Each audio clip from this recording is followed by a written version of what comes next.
Hello, welcome to Scratching the Surface. My name's Kamron. I'm a social work student at the University of Toronto, and I'm doing my practicum placement this summer at Recalibrate Therapeutic Services. In this video, we'll be talking about institutionalization, what it is, what causes it. We'll be talking about the stigma regarding institutionalization, and then we'll discuss some treatment approaches. Before we dive in, I want to pause and share a program that will potentially be starting soon with Recalibrate Therapeutic Services. Recalibrate Therapeutic Services is launching a new therapeutic men's group. This will be a professionally facilitated, confidential space where men can come together and talk about issues such as relationship stress, work pressures, loneliness, and emotional well-being. If you or someone you know is interested in joining, or if you just like some more information, please reach out to Recalibrate Therapeutic Services by email or by phone, or visit our website at recalibratetherapeuticsservices.com for details on how to register. So without further ado, let's dive into the subject today.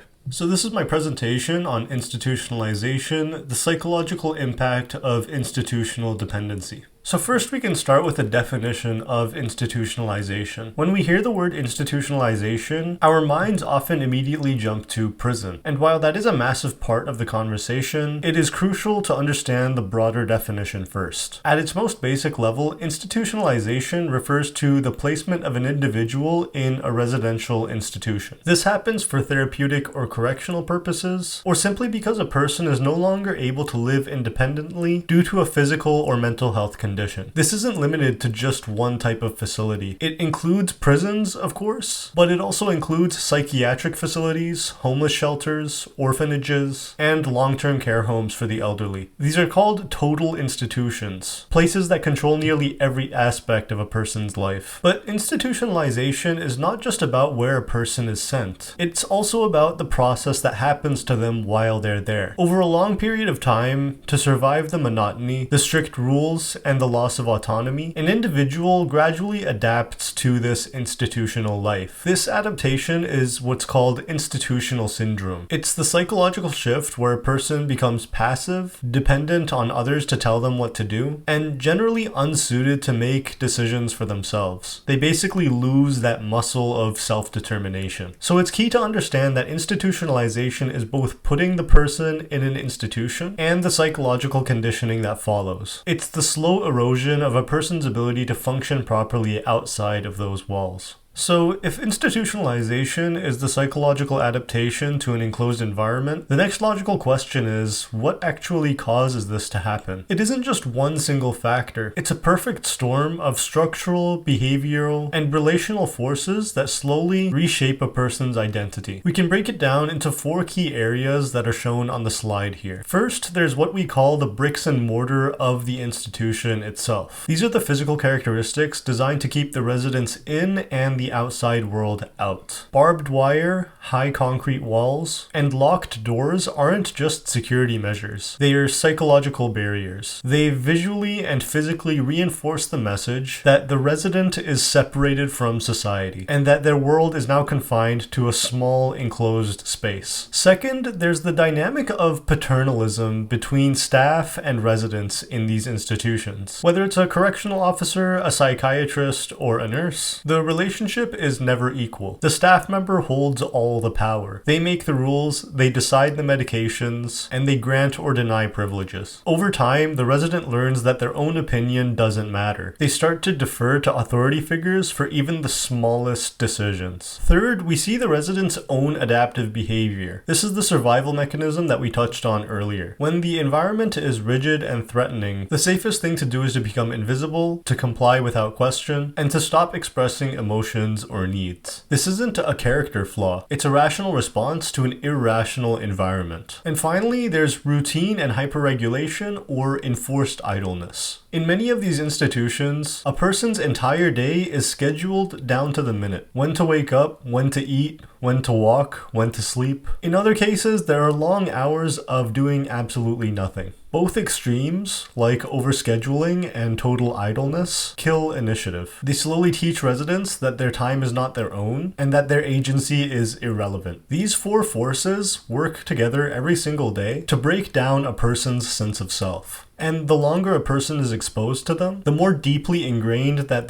institutional mindset becomes. So now that we understand the causes a bit more, we have to now look at the symptoms, because institutionalization is not invisible. It manifests in very real, very painful ways that impact every aspect of a person's life. For clarity, we can split these symptoms into two different categories: psychological and cognitive, and social and behavioral. On the psychological and cognitive side, the most devastating symptom is loss of identity and self-worth. When an individual has been defined by a number, a uniform, and a cell for years, they forget who they are outside of that system. They start to internalize the labels that are placed on them, such as inmate, patient, or convict, and they lose the ability to see themselves as a whole, valued human being. This leads directly to decisional paralysis. Think about how many choices you make every single day without even thinking about it. For someone who's been institutionalized, making even small decisions can be paralyzing. Things like what to eat, what to wear, and where to go. The overwhelming flood of options triggers intense anxiety because they've lost the muscle memory of choice. Then there's apathy and passivity. To survive in an institution, individuals learn that caring too much or trying to change things only gets them hurt, so they stop caring. They become passive and they just wait for someone to tell them what to do next, rather than taking initiative. Now, looking at the social and behavioral side, we see social withdrawal. After years of being told to keep to themselves, to trust no one, and to avoid drawing attention to themselves, social interaction becomes exhausting and can become terrifying. It's possible that family and friends can become total strangers. There's also an extreme dependence on authority. After years of being told exactly what to do, a person may seek out figures of authority on the outside, such as probation officers, caseworkers, and employers. And they rely on these people to dictate their path because they no longer trust their own judgment. And perhaps most tragically, we see hypervigilance or aggression. The threat detection system in the brain of someone who's been institutionalized has been rewired for survival. This means that ex-prisoners often appear as jumpy, angry, or defensive in situations that don't warrant that sort of behavior. They're not angry, but rather their nervous system is stuck in a state of alert, waiting for an attack or an encounter that they've been conditioned to expect. These symptoms are not signs of a bad person. They're signs of a deeply traumatized person who has adapted to an unnatural environment.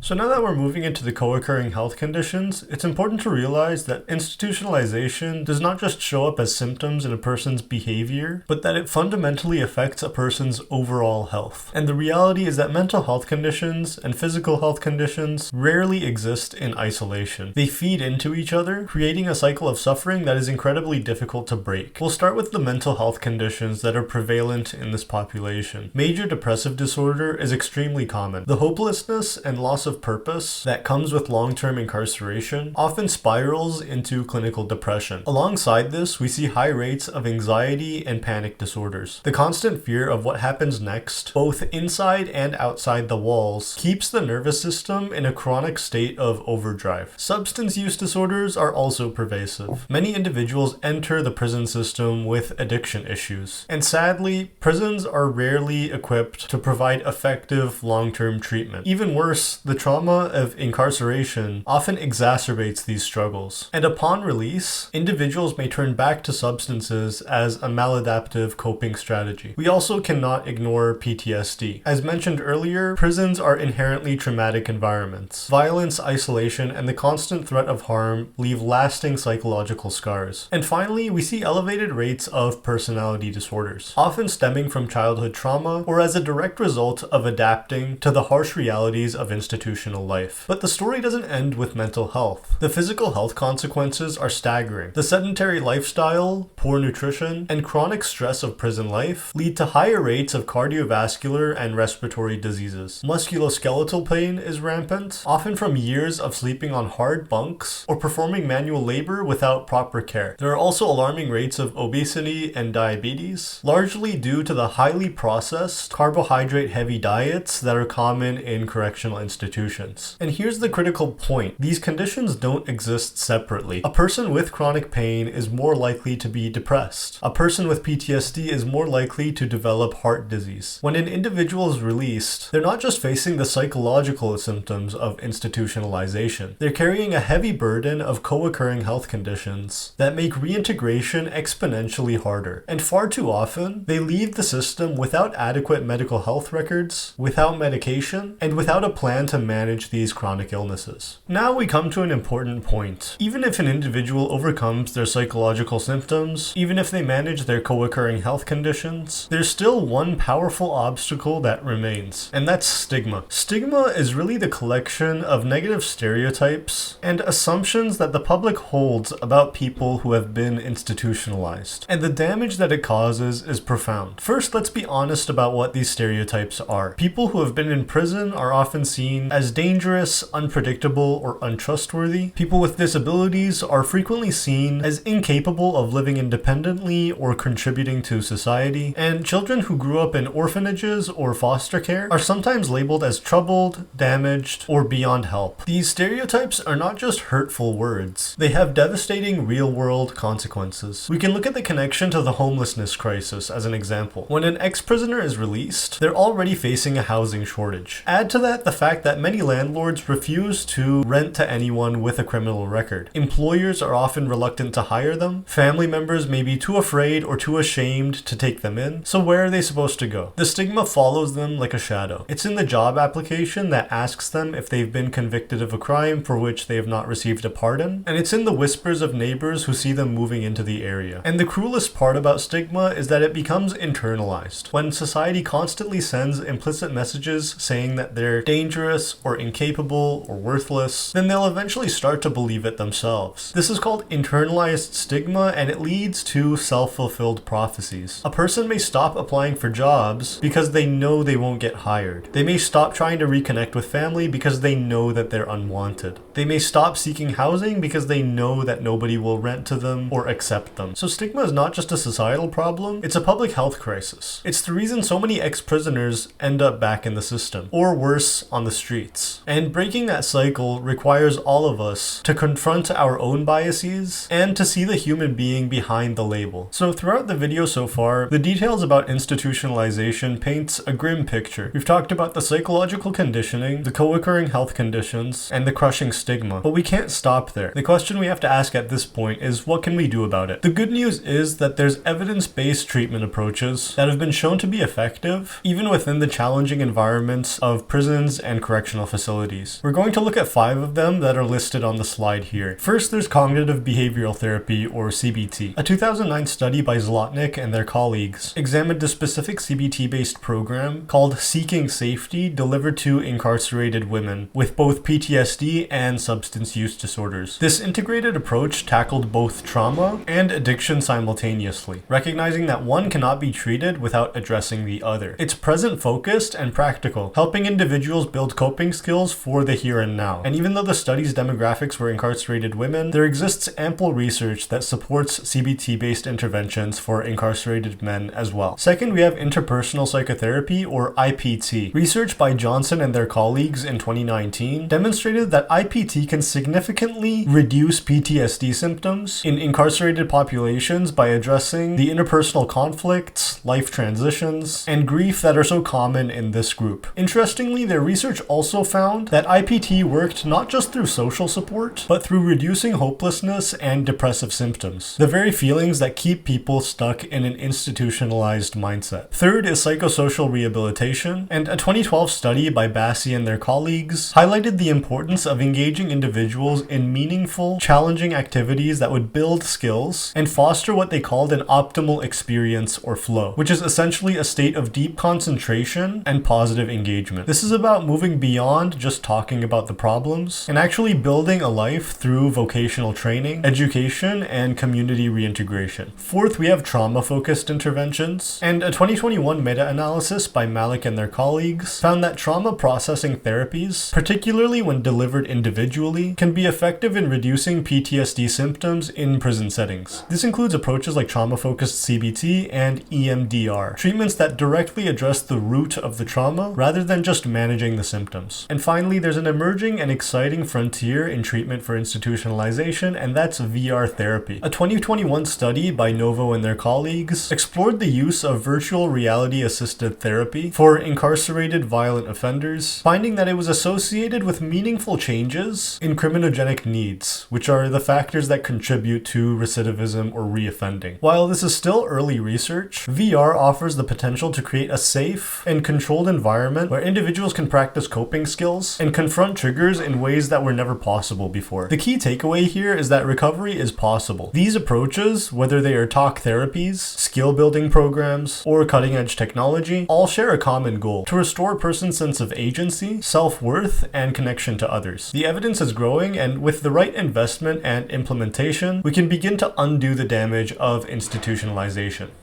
But that's just scratching the surface. If you'd like to learn more about institutionalization, I've left the links to the sources that I've used for this video in the description below. And if you or someone you know has experienced institutionalization, has trouble making decisions, or is suffering from something like depression, PTSD, or other mental health symptoms, then don't hesitate to reach out to Recalibrate Therapeutic Services, where the experienced mental health practitioners can help you with compassionate and non-judgmental care. And as always, thanks for watching. I hope you learned something, and I'll catch you in the next video. Take care.